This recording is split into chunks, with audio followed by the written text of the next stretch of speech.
Here is firewood and food for 2 weeks. I am going to the Maldives with my wife, and I am taking all of your savings."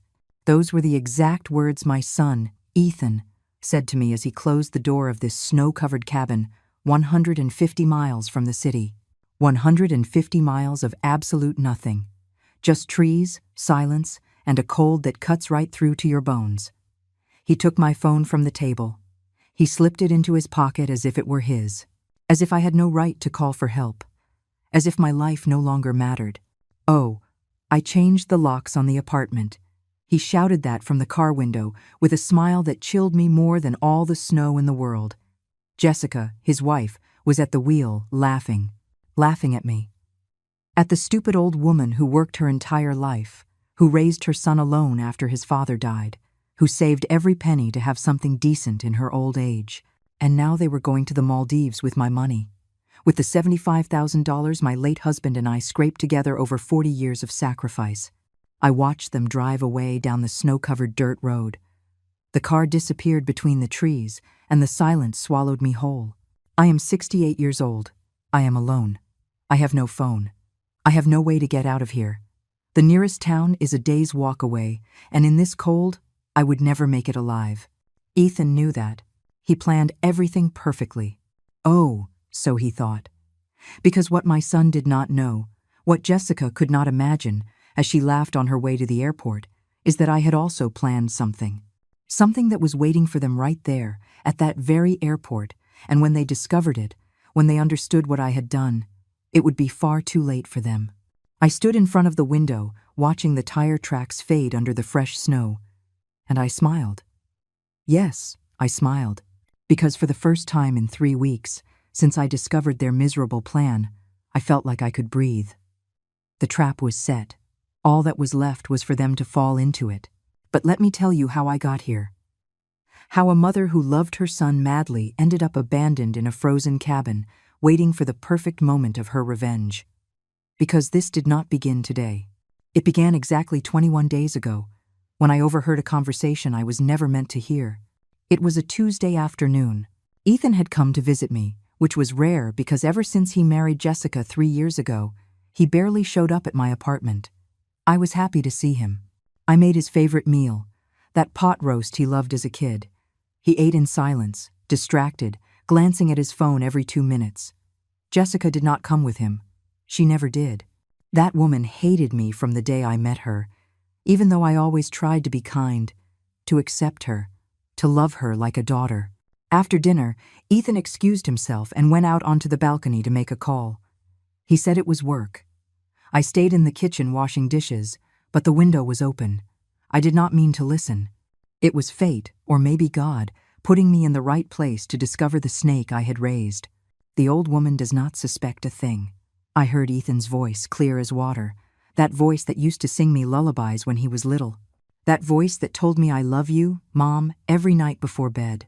I already spoke to the owner of the cabin. We drop her off there with supplies and head straight to the airport. I am changing the locks tomorrow. By the time anyone finds her, if they ever find her, we will be in the Maldives spending her money. My hand stopped under the water. The plate slipped and crashed into the sink. But Ethan did not hear it. He kept talking.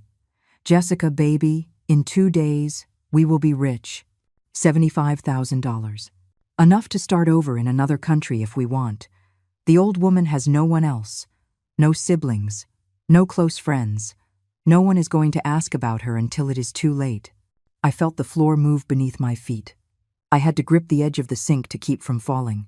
My son, my only son, the boy for whom I sacrificed everything, my dreams, my youth, my entire life. He was planning to abandon me to freeze to death in an isolated cabin. And the worst part, the part that shattered my soul, was hearing him laugh, laughing while he talked about my death as if it were a technicality, a minor detail in his perfect plan. I dried my hands slowly. I took a deep breath. And in that moment, something inside me changed. I was no longer Margaret, the loving, self-sacrificing mother. I was someone else, someone who had been pushed too far, someone who had nothing left to lose. Ethan walked into the kitchen, smiling. "Sorry, Mom. That was important." His voice was so sweet, So fake. I smiled back at him. Do not worry, my love. And I hugged him. I hugged him tight while he remained clueless that I had heard every word, that I knew every detail of his betrayal, that from that moment on, the game had changed. That night, after Ethan left, I did not cry. I did not scream. I did not break anything. I sat in my favorite armchair, the same one where my husband died 5 years ago, and I thought with absolute clarity, if my son wanted to play dirty, I was going to teach him who invented the game, because he forgot something important. I did not make it to 68 by being a fool. I survived poverty, widowhood, years of working double shifts to give everything to that ungrateful son. And if I have learned anything in this life, it is that when you are pushed to the edge of a cliff, you either fall or you learn to fly. I picked up my phone and called the only person I could trust. Catherine, my friend of 30 years. The woman who was with me when I buried my husband. The smartest lawyer I know. Catherine, I need your help. My voice sounded calm, cold, different. I need this to stay between us. It is about Ethan, and I need to act fast. She did not ask any questions. She just said, "Come to my office tomorrow." And she hung up. That is how real friends are. They do not need explanations. They just need to know you need them. That was the night the mother died and the strategist was born. The night I stopped being a victim and became a player.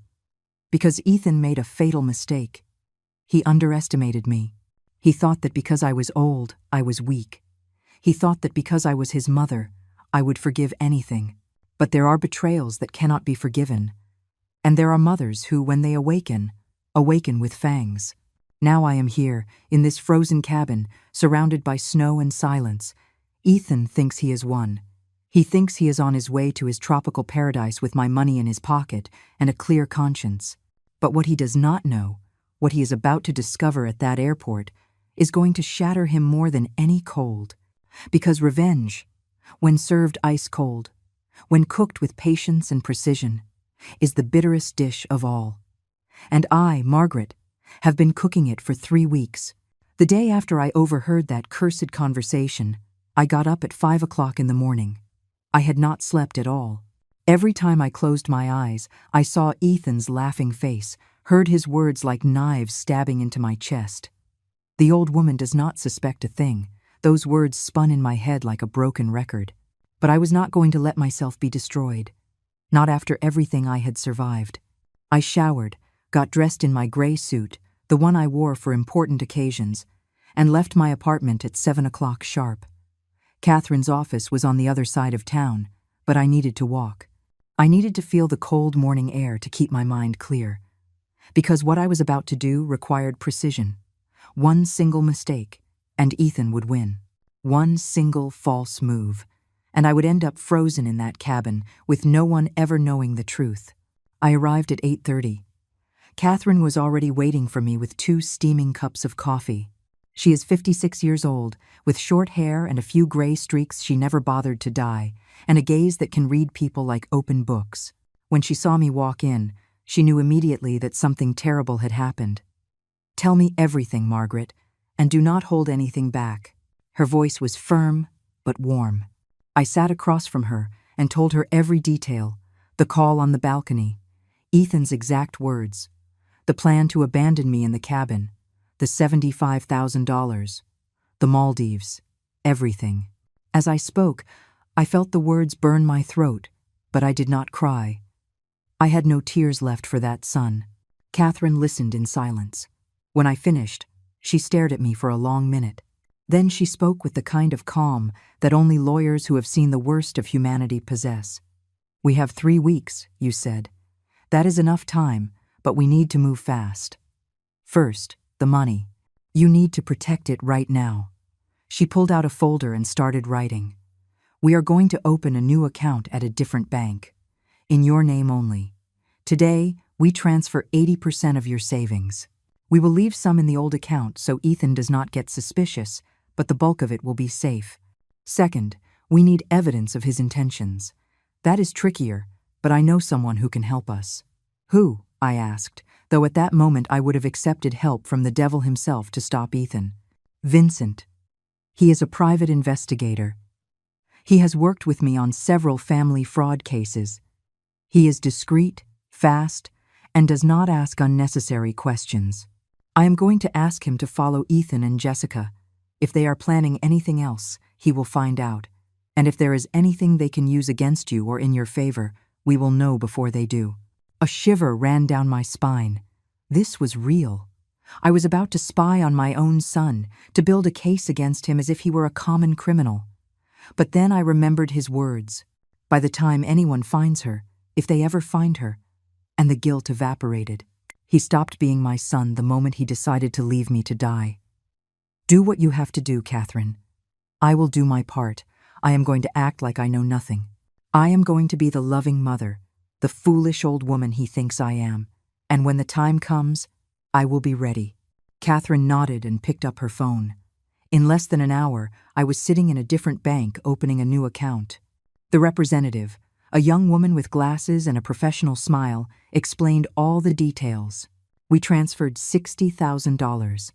I left $15,000 in my old account, enough that Ethan would not notice anything strange if he checked, but not so much that he could steal my entire future. When I walked out of the bank, I felt like I could breathe for the first time in 24 hours. The money was safe. At least there was that. But the hardest part remained. Pretending. Acting as if my heart was not broken into 1,000 pieces.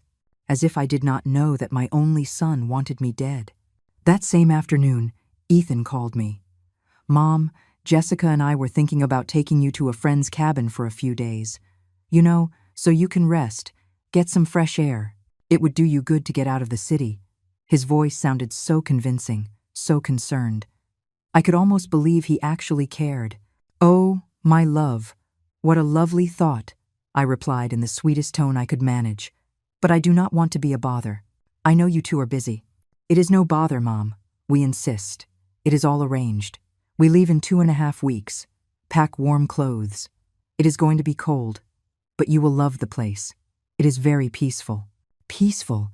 What a beautiful word for isolated, remote, perfect for abandoning someone. Thank you, son. You are so good to me.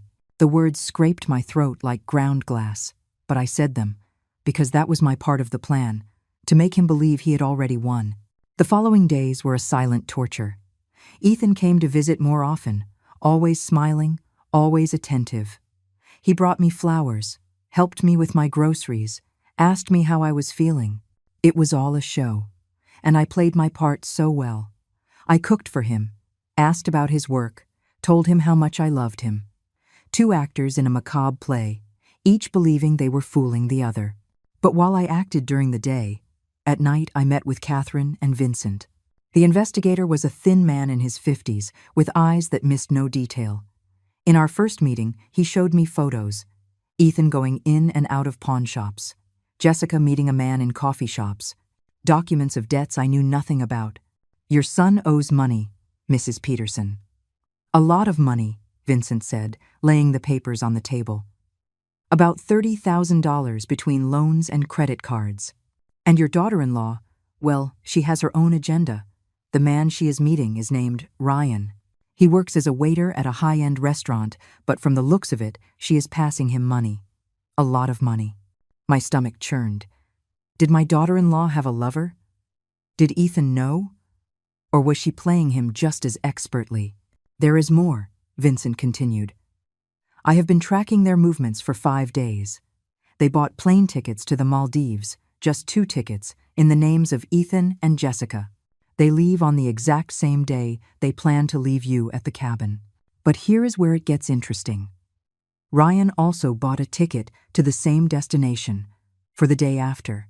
Catherine and I looked at each other. The full picture was starting to form, and it was worse than I had imagined.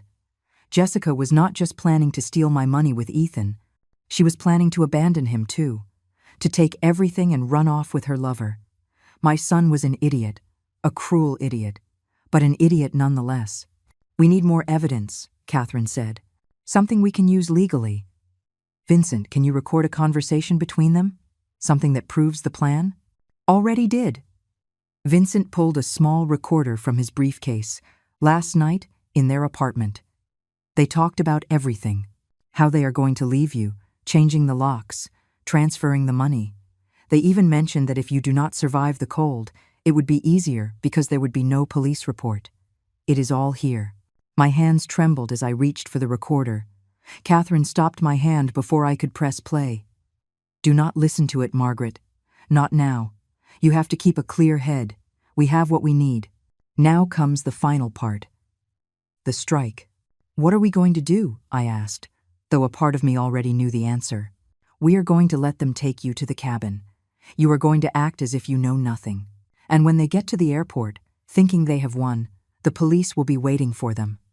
With this recording, with the fraudulent documents, with everything. We are going to destroy them legally before they even step on the plane. But I will be alone in that cabin, I said. What if something goes wrong? You will not be alone.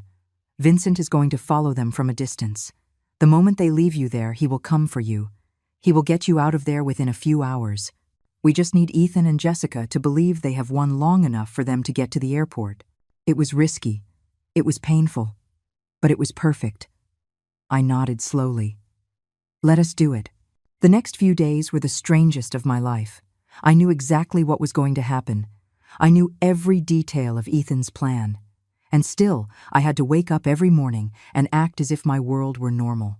As if my son was not counting the days until he abandoned me in the middle of nowhere. As if every hug he gave me was not a lie wrapped in betrayal. But I was counting, too. Counting the days until the trap would spring. And in the meantime, I prepared each piece of my revenge with the precision of a watchmaker. Because if there is one thing I have learned in 68 years of life, it is that patience is the most powerful weapon there is. The impulsive make mistakes. The patient win wars. A week before the trip, Ethan showed up at my apartment with some papers. Mom, I need you to sign this. It is just a temporary power of attorney, so I can manage your accounts while you are resting at the cabin. You know, pay your bills, that kind of thing. His smile was so natural, so rehearsed, I could almost believe he actually cared. I took the papers and read them slowly. Of course, they were a trap. With my signature, Ethan would have full access to my money. He could empty the entire account, and I would be powerless to stop him. I looked my son in the eyes. Those eyes that used to shine when he saw me come home from work as a boy, and I felt a mix of disgust and sadness so profound it almost broke me. Of course, son, I trust you. I signed with a trembling hand, but not from fear. It was from contained rage. He did not know that those papers were worthless, because the real money was no longer in that account. I let him take the documents, believing he had made his masterstroke. I let him smile victoriously as he said goodbye with a kiss on my forehead that burned my skin like acid. When he left, I called Catherine. I signed. He has access to the account with $15,000. Let him take it whenever he wants.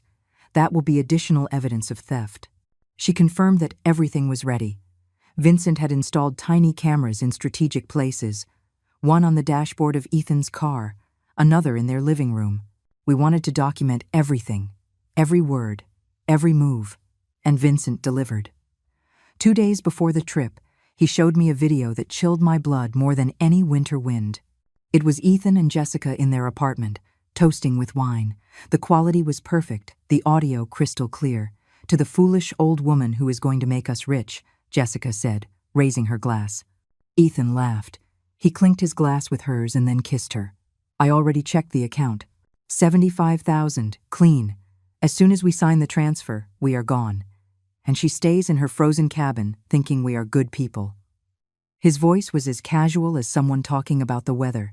But then Jessica said something that not even Ethan expected. Did you buy my separate ticket to meet up with Ryan? Because I do not plan on staying with you any longer than necessary. As soon as we get to the Maldives and secure the money, you go your way, and I will go mine. We had a deal. The look on Ethan's face in that video was almost comical. He froze with the glass in his hand. What are you talking about? His voice sounded broken, confused. Oh, please, do not play dumb. Jessica laughed.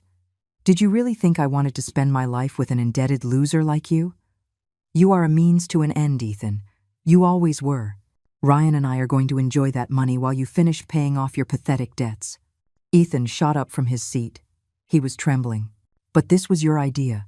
You convinced me to leave my mother in that cabin. You planned everything, and you agreed to it without a second thought. Jessica replied coldly.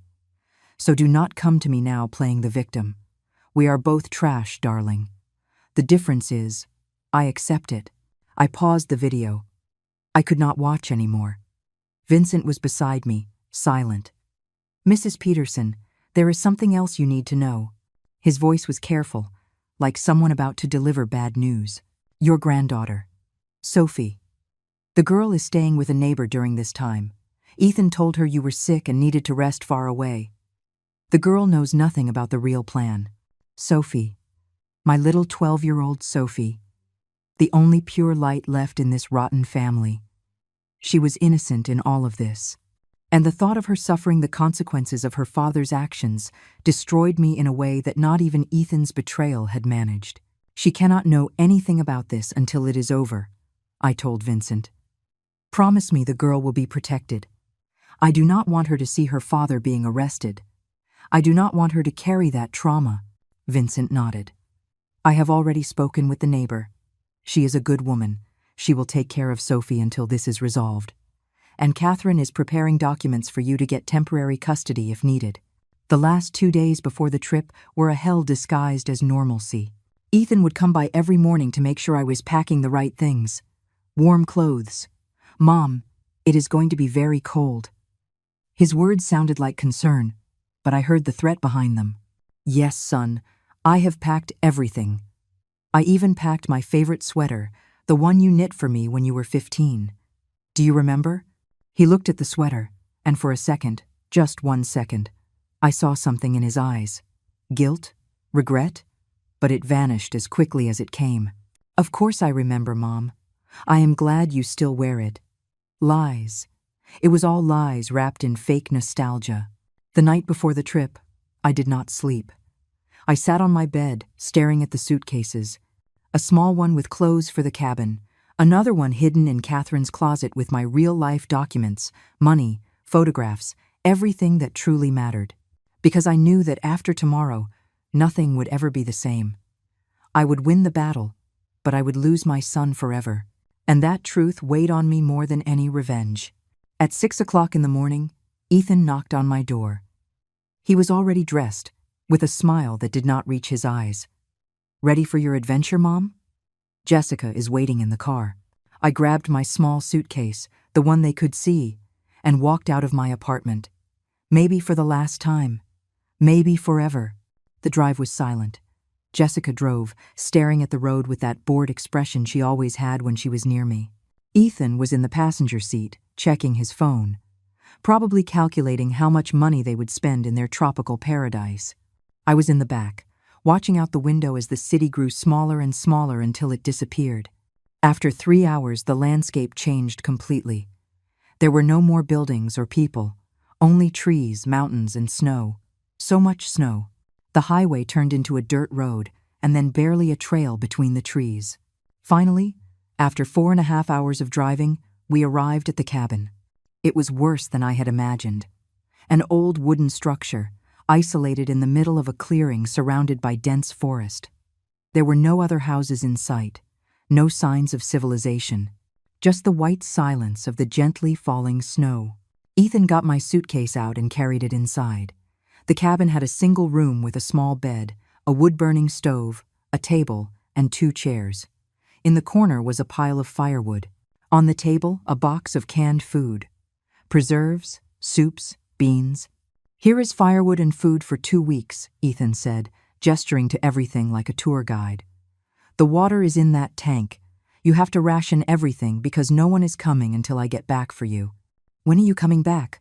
I asked, my voice trembling. I played my best role of a frightened old woman. In 2 weeks, Mom. I promise. It is going to be a good rest for you. You will see. He hugged me. It was an empty, mechanical hug, but I held on, because I knew it was the last time I would hug my son before I destroyed his life. Jessica did not even get out of the car. She stayed there with the engine running. Ethan took my phone from the table where I had strategically left it. I am taking this because there is no signal out here anyway. I do not want you to get frustrated trying to call. Ethan headed for the door. I followed him. And then, just before getting into the car, he turned around with that icy smile. "Oh, I changed the locks on the apartment," he shouted from the car window as Jessica sped off. "In case you were wondering." I watched them drive away. The car's tires left deep tracks in the snow, and when they disappeared among the trees, when the sound of the engine faded completely, I just stood there, alone, with the wind cutting my face and the cold seeping into my bones, and I smiled. I smiled because I knew that at that very moment Vincent was following them from a distance. Because I knew that in exactly 6 hours, when they arrived at the airport, the police would be waiting for them. Because I knew that my son had just made the biggest mistake of his miserable life. I went into the cabin and closed the door. I reached under the mattress and pulled out the satellite phone that Vincent had hidden there 2 days before. I dialed Catherine's number. "I am inside. They are gone. Activate the plan. Consider it done," she replied. "In 6 hours, this will be over. Hang in there, Margaret. It is almost finished." I hung up and sat on the bed.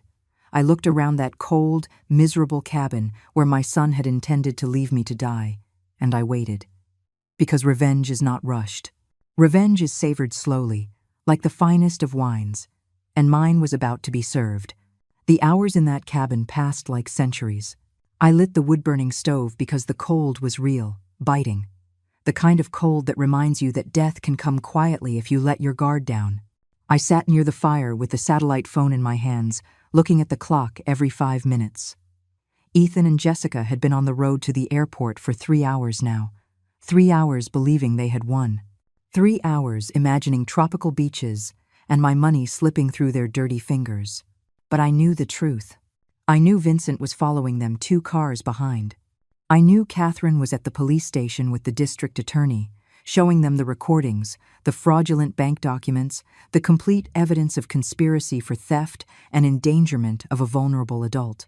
I knew that every minute that passed was 1 minute less until the trap closed on them. The satellite phone rang. It was Catherine. "Margaret, they are 30 minutes from the airport. The police are in position. 2 officers at the main entrance. 2 more at the check-in area. We have a warrant to arrest them the moment they try to check in. How are you?" "Freezing, but alive." "And Sophie?" "With the neighbor. They told her you went to the doctor. She does not suspect a thing. When this is over, we will talk to her, but for now, she is safe and calm. Thank you, Catherine, for everything." My voice broke a little. "I do not know what I would have done without you. It is what friends do, Margaret. We protect each other. Now rest. I will call you as soon as they are arrested, and Vincent is on his way. He will be there in 2 hours to get you out of that horrible place." I hung up and stared at the fire. 2 hours, just 2 more hours in this frozen hell and I would be free. But a part of me, a small, stupid part that still remembered the boy Ethan once was, felt pain. Because a mother never stops being a mother, even when her son becomes a monster. Even when that son deserves every ounce of punishment he is about to receive. I closed my eyes and let the memories wash over me. Ethan at 5 years old, running to me with a drawing he had made in school. "Look, Mommy, it is you and me in a castle." Ethan at 10, crying in my arms because some kids made fun of him. "Do not listen to them, my love. You are perfect just the way you are." Ethan at 16, hugging me tight the day we buried his father. "I am not going to leave you alone, Mom. I promise." All those broken promises, all that love turned to ashes. Where did it all go wrong? Was it my fault for giving him too much? For protecting him so much that he never learned the value of sacrifice?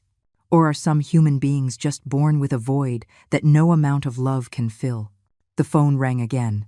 This time it was Vincent. "Mrs. Peterson, I am 20 minutes from the cabin. Is everything okay in there?" "I am fine. Just cold." "Have they reached the airport yet?" "They just entered the parking garage." I am watching them from my car. Ethan looks relaxed, even happy. Jessica is touching up her makeup. They have no idea what is waiting for them. The police are ready. In 10 minutes, when they walk into the terminal, it will all be over. 10 minutes. My heart started to beat faster. Not from fear, but from anticipation. from that dark pleasure that comes when you know justice is about to fall upon those who have wronged you. Stay on the line, Vincent. I want to hear what happens. Understood. I will leave the phone on. Hold on. I heard muffled sounds, footsteps, the sound of the wind. Vincent was walking towards the airport terminal, following them from a distance. Then I heard Ethan's voice, clear as water.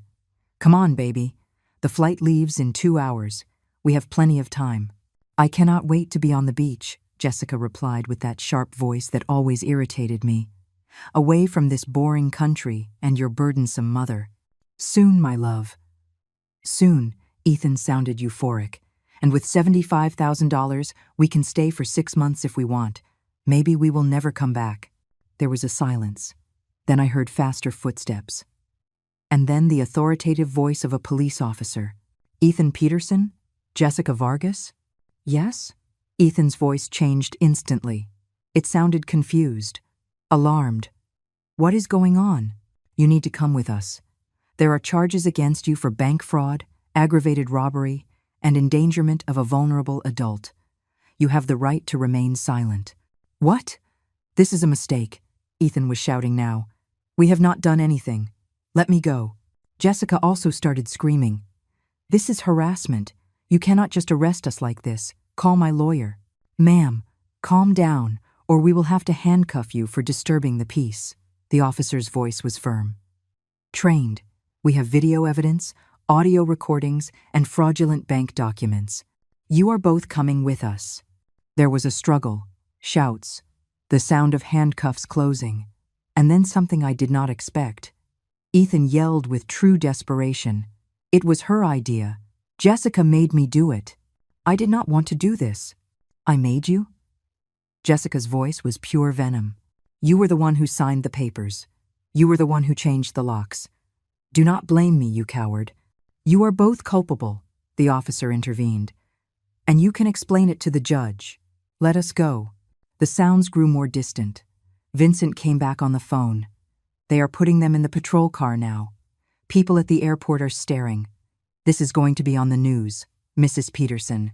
Your son has just been publicly humiliated. Good, I said with a calm I did not recognize myself. Let the whole world know what kind of person he is. I am on my way now. I will be there in less than 2 hours. Get ready to leave. It is very cold, and it is going to get dark soon. I hung up and sat in that frozen cabin, processing what I had just heard. It was done. Ethan and Jessica were arrested. My money was safe. Justice had been served. So why did I feel this emptiness in my chest? Why were tears starting to roll down my cheeks without permission? Because it is one thing to plan revenge, and another thing entirely to see it through. Because hearing your son being arrested, hearing his broken and desperate voice, shatters something inside you that you did not know you were still protecting. Even when that son tried to kill you, even when he deserves it. I cried there alone, in the cabin that was meant to be my tomb. I cried for the boy Ethan once was, for the mother I tried to be, for the family we would never be again. I cried until I had no more tears left, until the fire began to die down and the cold began to bite again. Then the phone rang once more. It was an unknown number. I answered cautiously. Hello? Grandma? The voice was small, scared, unmistakable. It was Sophie. Grandma, a police lady came to get me. She says Dad is in trouble. She says he did something bad. Is it true? Where are you? I felt the world stop. My granddaughter. My little Sophie, who was not supposed to know anything until it was all resolved. But someone had talked, someone had told her, and now her voice was trembling on the other end of the line, waiting for me to explain why her world had just collapsed. Sophie, my love. I am okay. I am coming back soon. Your dad made a very big mistake. But you did nothing wrong. None of this is your fault. Do you understand me? What is going to happen to Dad? She was crying. Grandma, I am scared. I do not want Dad to go to jail. He is a good person. He loves me. And there it was. Shattered innocence. The child who still believed in her father, confronted with the horrible truth of who he really was. And I was responsible for that. I had set in motion this machine of justice that was now grinding up everyone in its path, including this innocent child who deserved to carry none of this. My love, your dad does love you, but sometimes people we love do very bad things, and they have to pay for those things. When I get back, we will talk properly. I will explain everything. But right now, I need you to be strong. Can you do that for me? She sobbed. I do not want to be strong. I want everything to go back to normal. Me too, my love. Me too. But we cannot. Sometimes life changes, and there is nothing we can do to stop it. I love you, Sophie. Never forget that. I love you too, Grandma. The call ended. I stared at the phone in my trembling hands. And in that moment, I understood the full, brutal, devastating truth. I had won the battle against Ethan. I had protected my money. I had punished the guilty. But I had lost something far more valuable. I had broken my granddaughter. I had destroyed my family. I had sacrificed a child's innocence on the altar of my revenge. Vincent arrived an hour later. He found me sitting in the dark, the fire dead and my cheeks wet. Mrs. Peterson, we have to go. It is going to snow harder, and the road will get dangerous. I followed him in silence. We got into his car and began the journey back. The entire way, I did not speak. I just looked out the window as the snow covered everything, erasing the tracks, burying the past under white layers of forgetfulness. But I knew my past would not be buried so easily, that the consequences of what I had done were only just beginning to reveal themselves, and that the true price of my revenge was yet to be collected. I arrived in the city after dark. Vincent took me straight to Catherine's apartment because mine, my home of 30 years, now had changed locks and no longer legally belonged to me until a judge ordered otherwise. It was strange to feel displaced from my own life, as if the revenge I had planned with such precision had also erased my place in the world. Catherine was waiting for me with hot tea and a blanket. You look terrible, Margaret. Come, sit down. You need to rest. She guided me to her sofa and wrapped me up as if I were a child.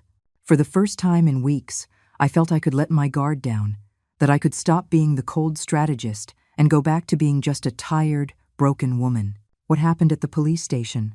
I asked after taking a sip of tea that burned my throat but made me feel alive. Catherine sighed and sat across from me. Ethan and Jessica are in custody.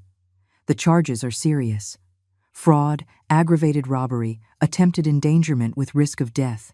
The prosecutor is asking for 5 to 8 years in prison for each of them. With the recordings and documents we have, it is almost impossible for them to get off. 5 to 8 years.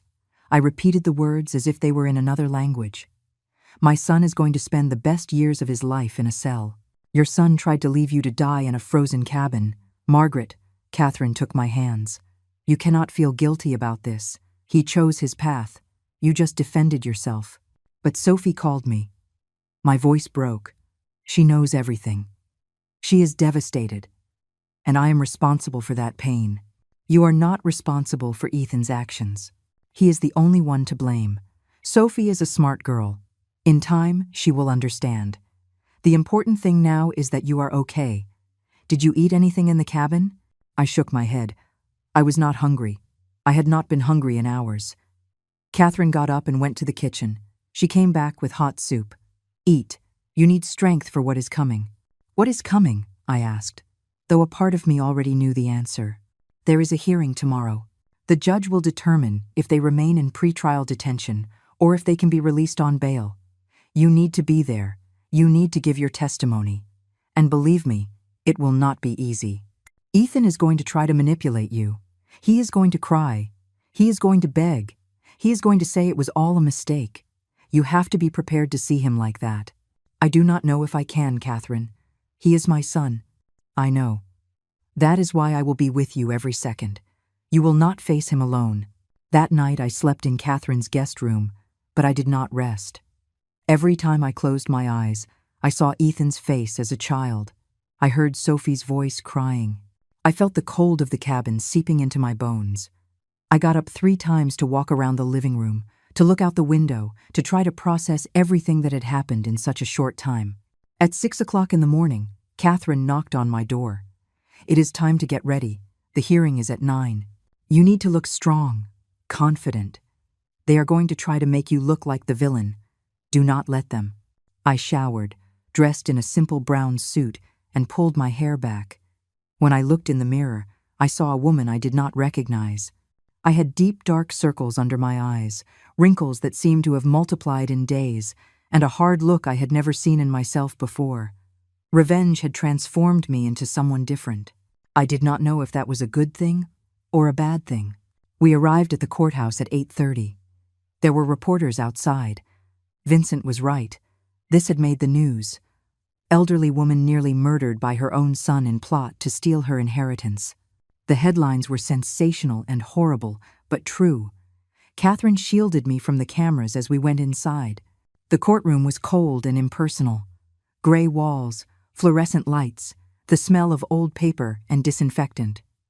I sat in the front row. 5 minutes later, they brought in Ethan and Jessica. They were wearing orange prison jumpsuits, handcuffs on their wrists. Ethan saw me, and something in his face changed. He looked older, more tired. He looked like what he was, a man who had gambled everything and lost. "Mom," he whispered as he passed by, "please, forgive me." I did not answer. I could not. If I opened my mouth, I knew I would either cry or scream, and I did not want to give him that satisfaction. Catherine squeezed my hand. "Stay strong." The judge entered, and we all stood up. He was an older man, about 60, with a severe face and thick glasses. He sat down, reviewed the documents, and began the hearing. "I have reviewed the case. The charges are extremely serious. We have video evidence, audio recordings, and testimony. Does the defense have anything to say?" Ethan's lawyer, a young man in a cheap suit, stood up nervously. "Your Honor, my client acknowledges that he made serious mistakes, but he was manipulated by his wife, Jessica Vargas. She was the one who planned everything. My client is a victim as well." Jessica shot up. "Liar!" He signed the papers. "He changed the locks. Do not blame me for his cowardice." "Order in the court!" the judge shouted, banging his gavel. "Mrs. Vargas, sit down or you will be removed." The prosecutors stood up. "Your Honor, both defendants are equally guilty.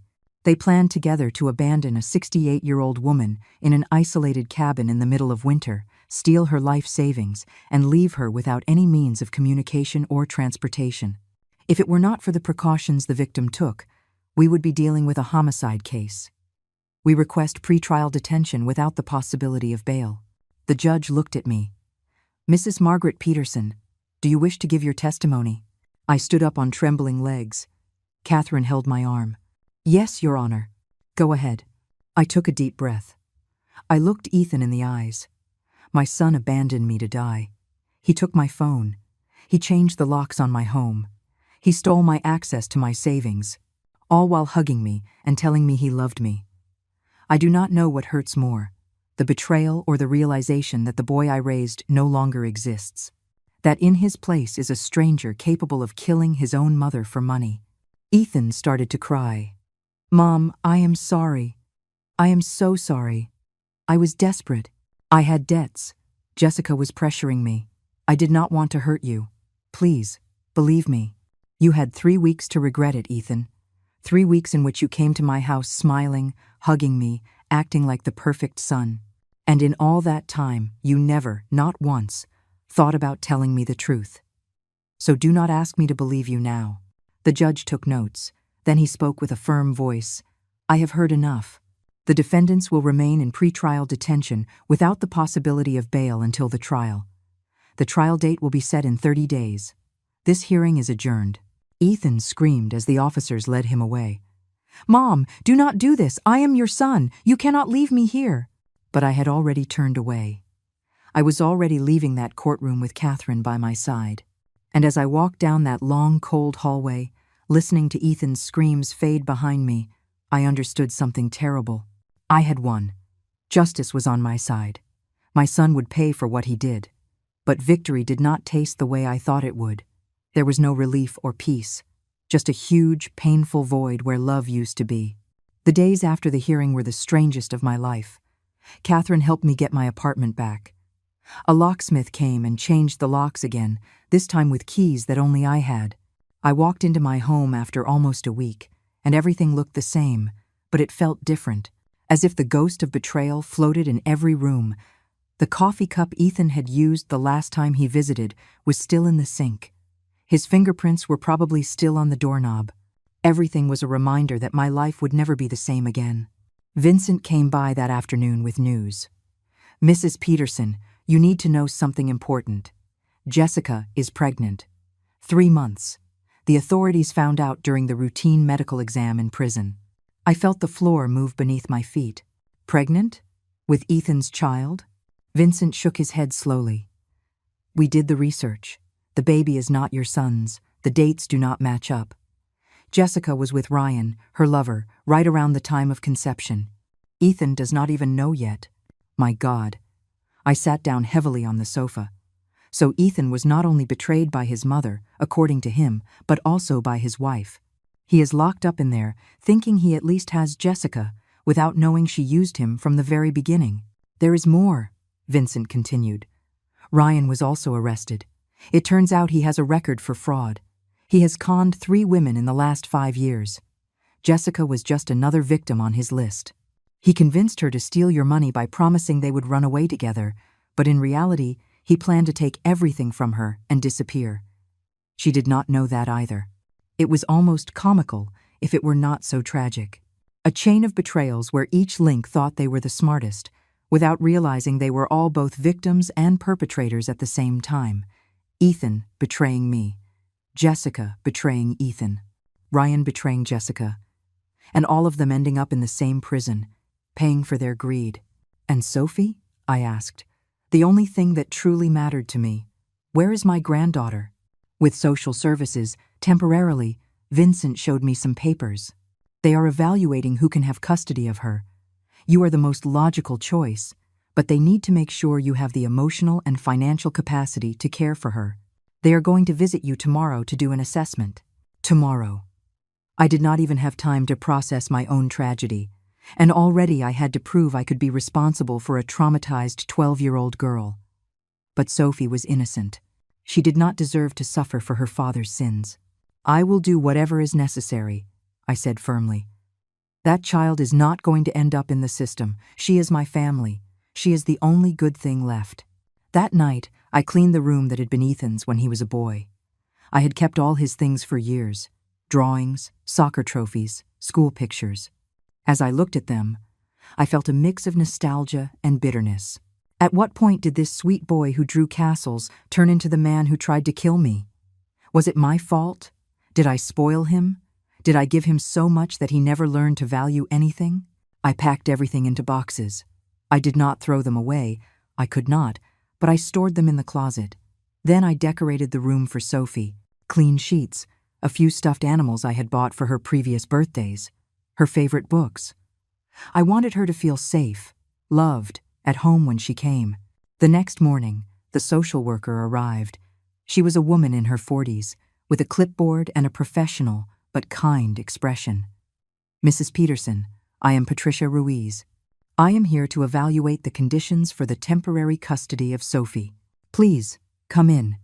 I showed her the apartment, the prepared room, my stable financial situation, thanks to the money I had saved.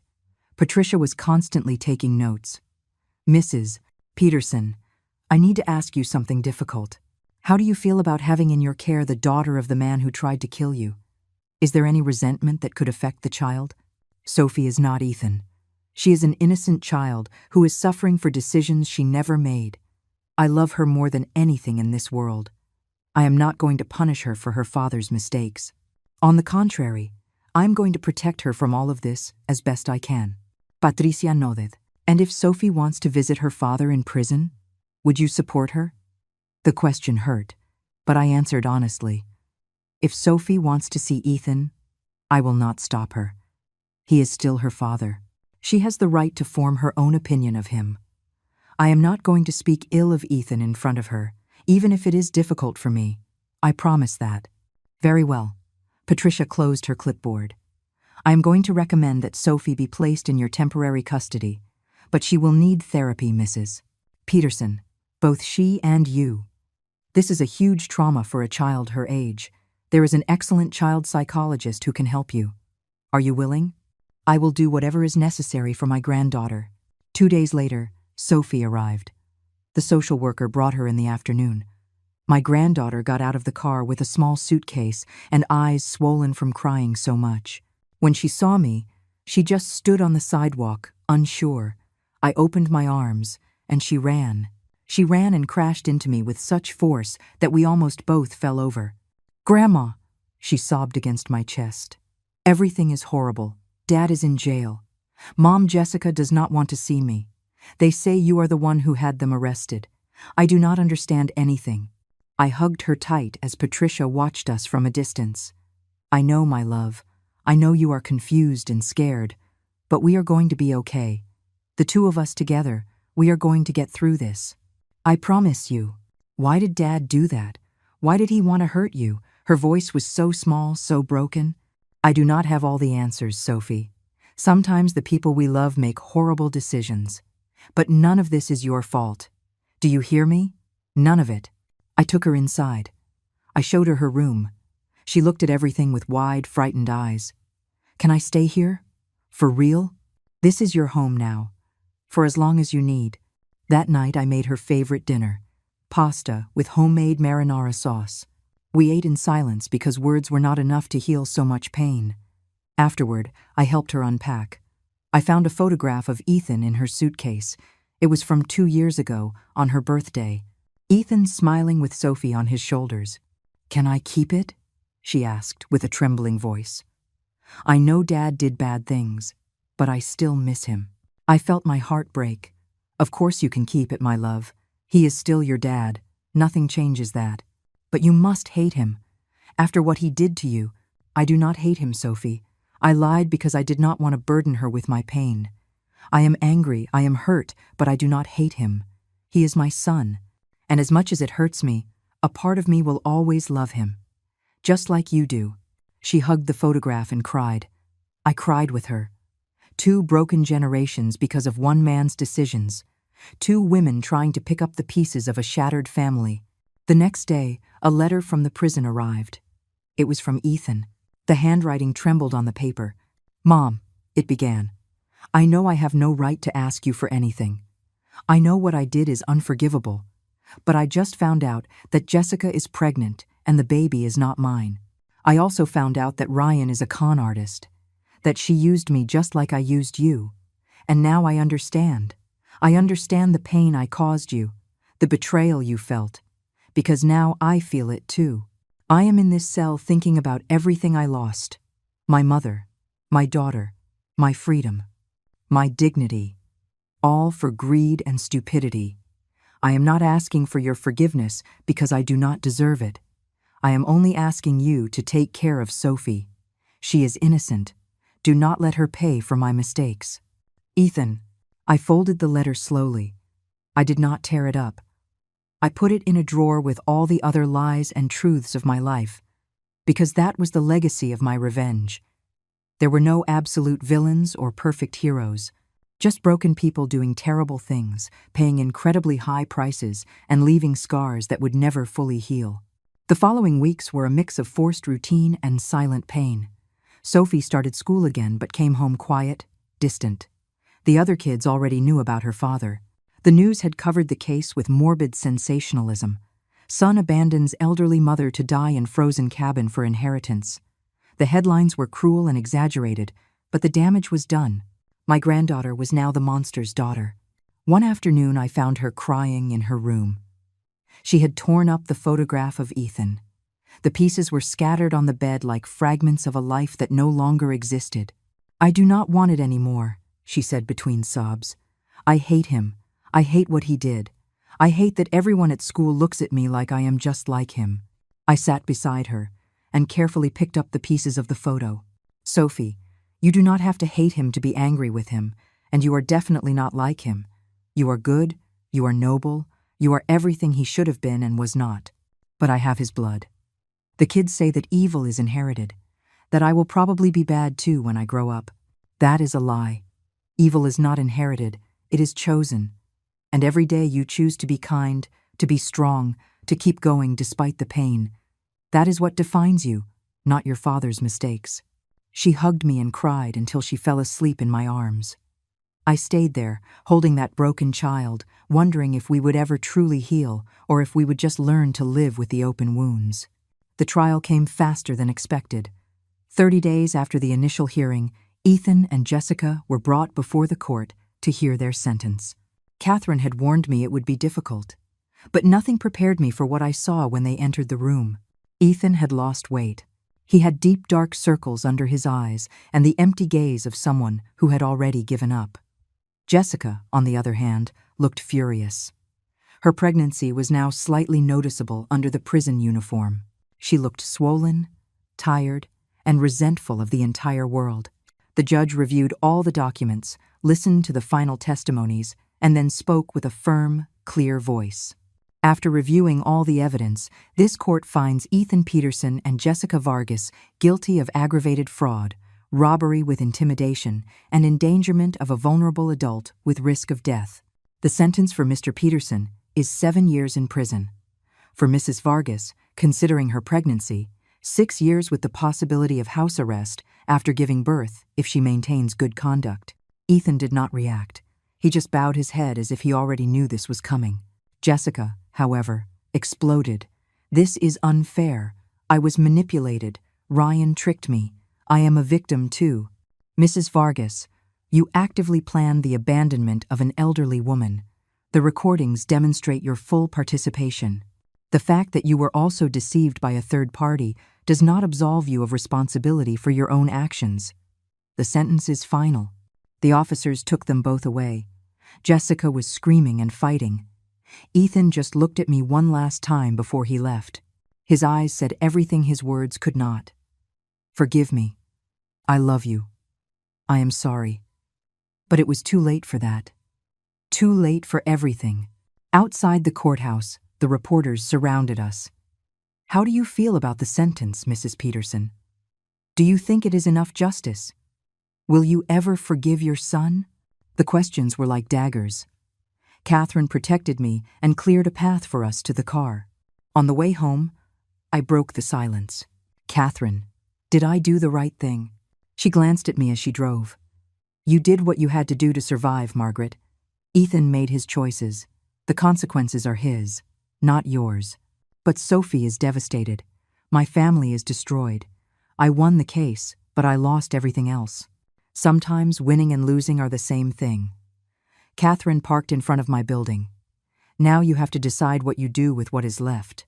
You can stay in the pain forever, or you can try to build something new with Sophie. It will not be easy, but it is possible." That night, when I got home, Sophie was waiting for me in the living room. She had been watching the news. "How many years did Dad get?" 7 years. She nodded slowly, processing the information. "That means when he gets out, I will be 19. I will already be grown up." "Yes, my love. Do you think he will be different by then? That he will be truly sorry?" "I do not know, Sophie. Prison changes people, but not always for the better. The only thing I know is that in these 7 years we are going to move forward. We are going to heal, and we are going to build a good life together. Can I visit him?" Her voice was small, afraid of my answer. "I know what he did was wrong. I know he hurt you, but he is still my dad, and I miss him." I felt my throat tighten. "Of course you can visit him. Whenever you want, I will take you." "Really? You are not angry?" "I am angry with your dad, not with you. And you have the right to love him and miss him. Nothing he did changes the fact that he is your father." Sophie threw her arms around me. "Thank you, Grandma. Thank you for not making me hate him." 2 weeks later, we made the first visit to the prison. The place was cold, gray, full of bars and guards with expressionless faces. They checked us thoroughly before letting us pass. Sophie was trembling as we walked down the long hallways that smelled of disinfectant and despair. Ethan was waiting for us in the visiting room. When he saw Sophie, his eyes filled with tears. "Princess," he whispered. "My princess." Sophie ran to him and hugged him across the table. "Dad, I missed you so much." Ethan cried openly, without shame, hugging his daughter as if she were the only thing keeping him alive. I stayed at a distance, watching. Ethan looked at me over Sophie's head. "Thank you," He mouthed without a sound. Thank you for bringing her. I nodded in silence. It was not forgiveness. Not yet. Maybe never. But it was an acknowledgement that Sophie needed this, and that I was not going to use my granddaughter as a weapon in a war that was already over. The visit lasted 30 minutes. Sophie told him about school, about her new room, about her friends. Ethan listened as if every word were gold. When the time was up and the guard signaled for us to leave, Sophie did not want to let go. I love you, Dad. I am going to come every week. I promise. I love you too, Princess. And I am sorry. I am sorry for everything. Ethan looked at me directly. Mom, I am sorry too. I know it does not mean anything now, but it is the truth. I did not respond. I just took Sophie by the hand and we left. Because some wounds are so deep that apologies are not enough. Some betrayals are so great that forgiveness is not possible, at least not yet. In the car, Sophie was quiet. Finally, she spoke. He looks so sad, Grandma. So different. Prison changed people. Do you think you will ever forgive him? I looked at the road ahead, the city lights twinkling in the distance. I do not know, Sophie. There are things that hurt so much you do not know if they will ever stop hurting. But what I do know is that I am going to try. Not for him. For me. Because carrying so much hate is killing me inside. That night, alone in my room, I took Ethan's letter out of the drawer. I read it again. The words were still the same, but something in me had changed. The rage was still there, but now it was accompanied by something else. Exhaustion, sadness, and a question that would not let me sleep. Was it worth it? Was it worth destroying my son to save myself? 6 months after the trial, life had found a strange but functional rhythm. Sophie visited Ethan every 2 weeks. I would accompany her, but I would stay outside in the waiting room, reading old magazines while my granddaughter spent half an hour with her father. I did not have the strength to face him yet. Every time I thought about looking him in the eye, I remembered the cold of that cabin, his words planning my death, and something inside me would shut like a steel door. Therapy was helping, but it was slow and painful. The psychologist, Dr. Ramirez, was a patient woman who asked me difficult questions every week. What do you feel when you think about Ethan? Is there any part of you that wants to forgive him?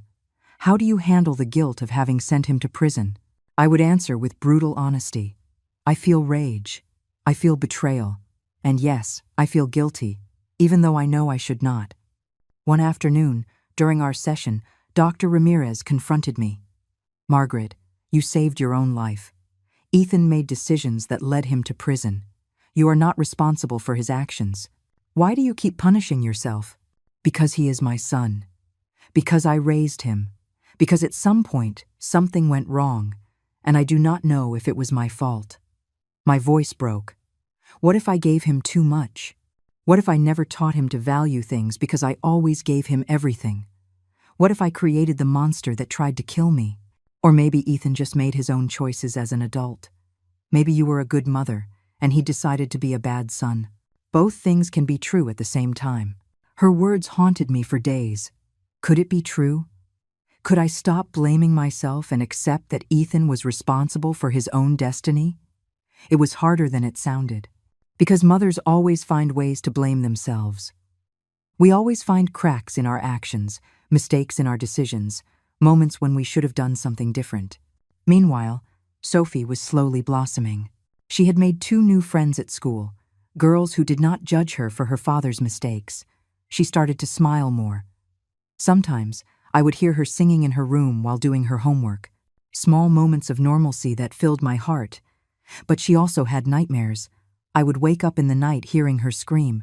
I would run to her room and find her sweating, crying, trapped in dreams where her father abandoned her or where I disappeared. I would hug her until she calmed down, whispering that everything was okay, that we were together, that no one was going to separate us. One day, an unexpected letter arrived. It was from Jessica.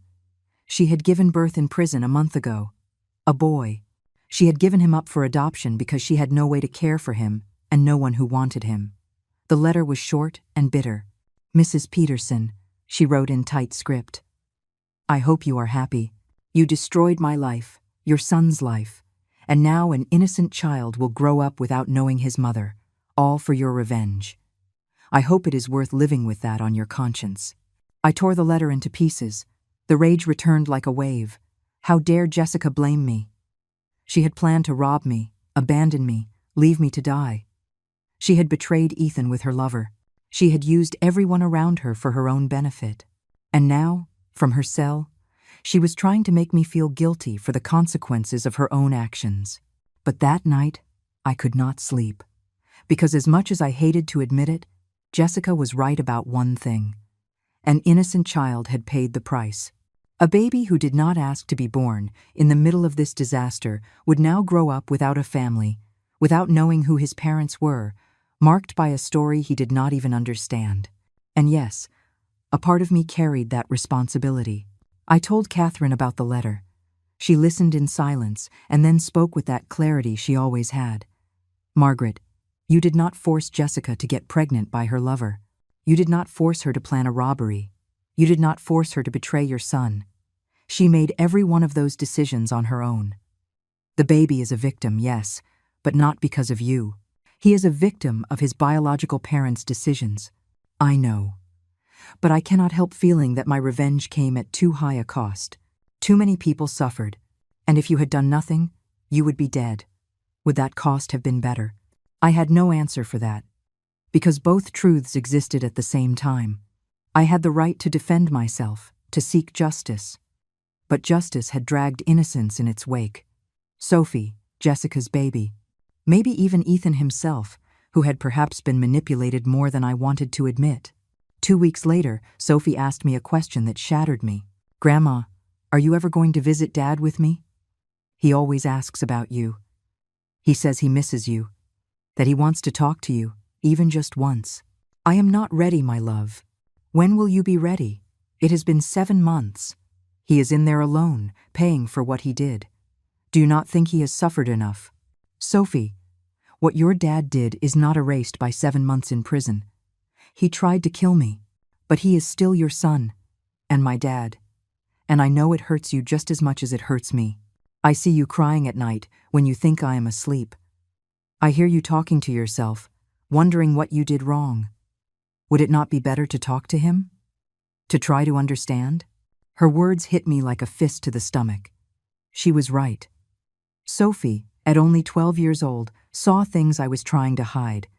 She saw my pain, my guilt, my need to close this chapter in some way. "Let me think about it," I finally said. That night, alone in my room, I made a decision.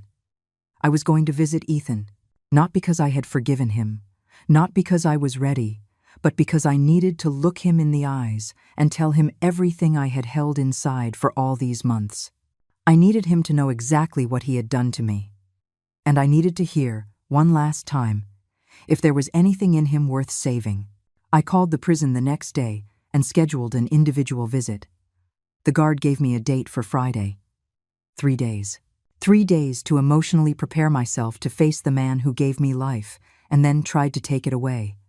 Catherine offered to come with me. I declined. This was something I had to do alone. Sophie was excited when I told her, "Are you really going? Are you going to talk to him? Maybe now everything can start to get better.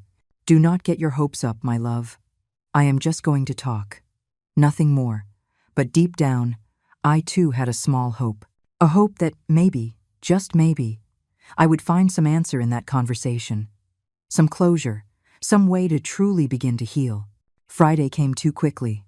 I dressed carefully, as if for an important appointment. In a way, it was. It was the appointment where I would finally confront my son without lawyers, without judges, without anyone but the two of us and the raw truth between us. The drive to the prison was long. Every mile made me doubt. What was I going to say? Where would I start?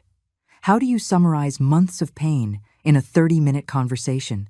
I arrived at the prison at 2 o'clock in the afternoon. They searched me, took everything except my identification, and guided me down those gray hallways I already knew from taking Sophie. But this time was different. This time, I was the one going into that room. I was going to sit across from Ethan. I was going to look him in the eyes. And I had no idea what would happen next. The visiting room was smaller than I remembered. Or maybe it was me who felt smaller. I sat in the hard plastic chair and waited. My hands were trembling on the table. I took a deep breath, trying to calm myself. But my heart was beating so hard I felt like everyone in that prison could hear it. The door opened and Ethan walked in. He looked worse than the last time I had seen him. Thinner, with more gray hair, his skin ashen as if sunlight were just a distant memory. When he saw me, he stopped short. His eyes filled with tears instantly. "Mom," he whispered, as if he could not believe I was there. "Sit down, Ethan." My voice came out colder than I intended, but I did not apologize. He sat down slowly, never taking his eyes off me. Several seconds passed in silence. Finally, he spoke in a broken voice. "I did not think you would come. After everything I did not think you would ever want to see me again. I did not come because I have forgiven you. I came because I need to tell you something. I need you to understand exactly what you did to me, and I need to listen to you. I need to know if there is anything in you worth saving, or if the son I raised died a long time ago." Ethan lowered his head. "Whatever you want to say to me, I deserve it. All of it. I am not going to defend myself or make excuses. I have no excuses left. Good, because I have 7 months of things stored up in here." I touched my chest. 7 months of wondering where I lost you. At what point you stopped being the boy who would hug me and tell me I was the best mom in the world.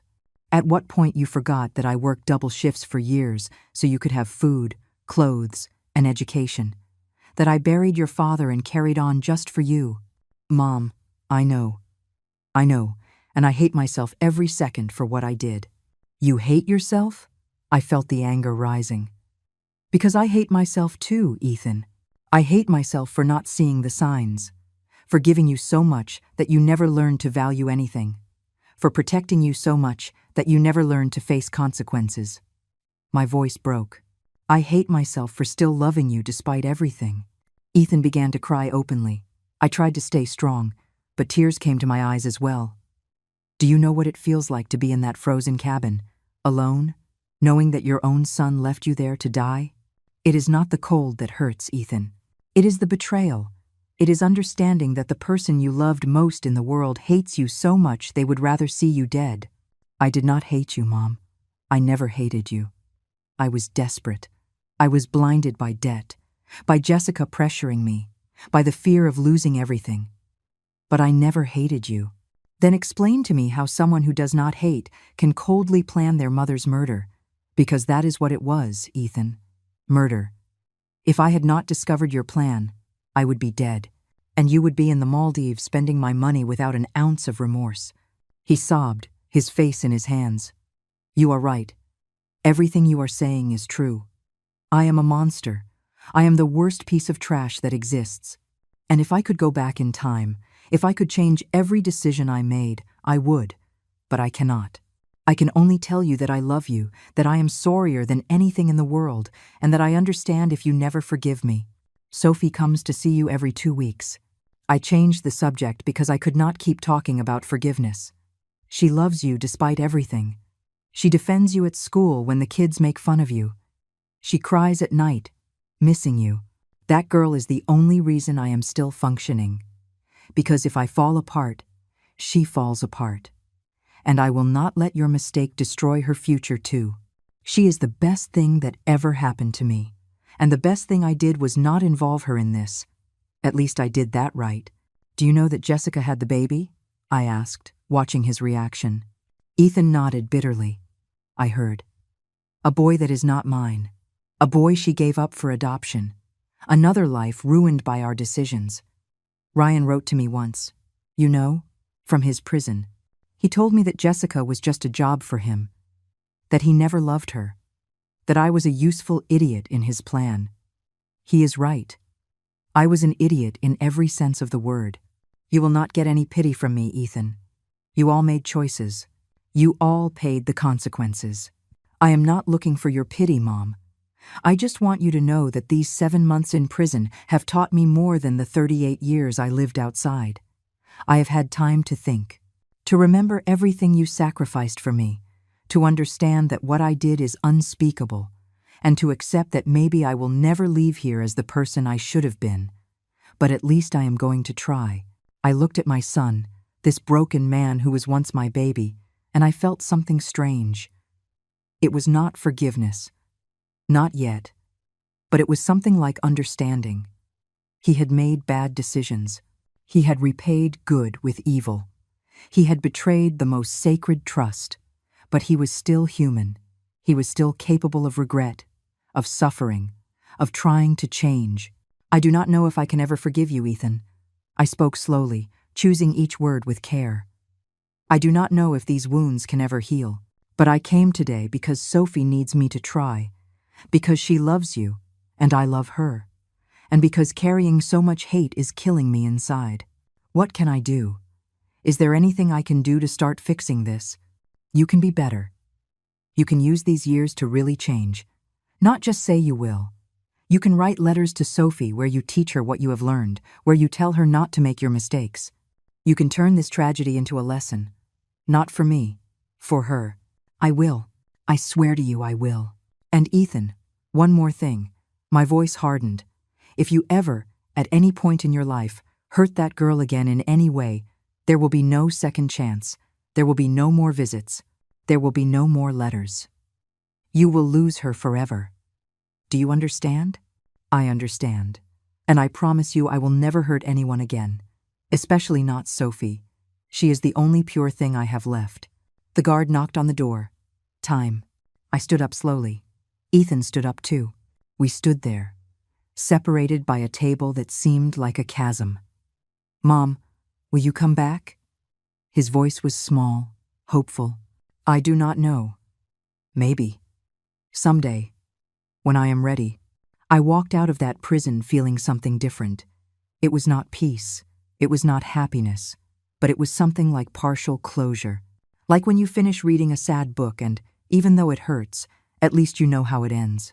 Sophie was waiting for me at home with anxious eyes. How did it go? Did you talk? Is Dad okay? We talked. And yes, he is as okay as anyone can be in prison. I sat down next to her and hugged her. Sophie, your dad made terrible mistakes, but he is still your dad, and he loves you. And I am going to try, just try, to find a way to heal. It will not be fast or easy, but I am going to try.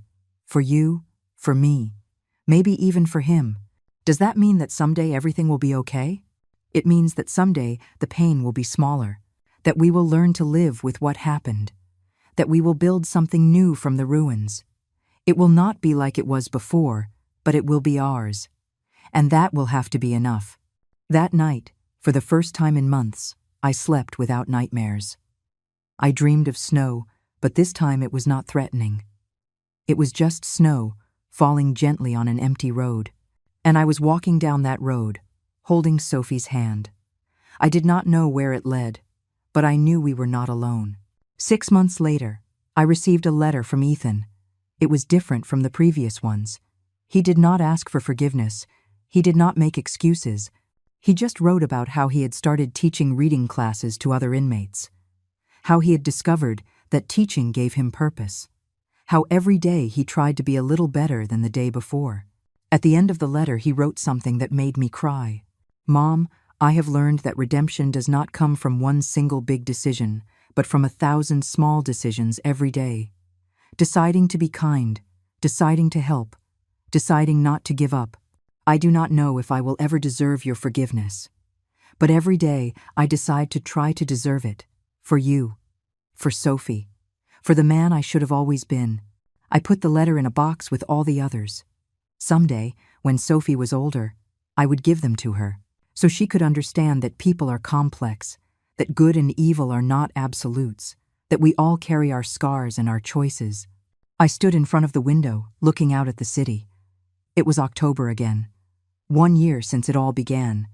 The snow would be coming soon. But this time, I was not afraid of it, because I had survived the coldest winter of my life, the one that came not from the outside, but from within. And if I could survive that, I could survive anything. I looked at my reflection in the glass. Margaret, 69 years old. Mother, grandmother, survivor. Not perfect, not without scars, but alive, still standing, still fighting. And that, I discovered, was victory enough.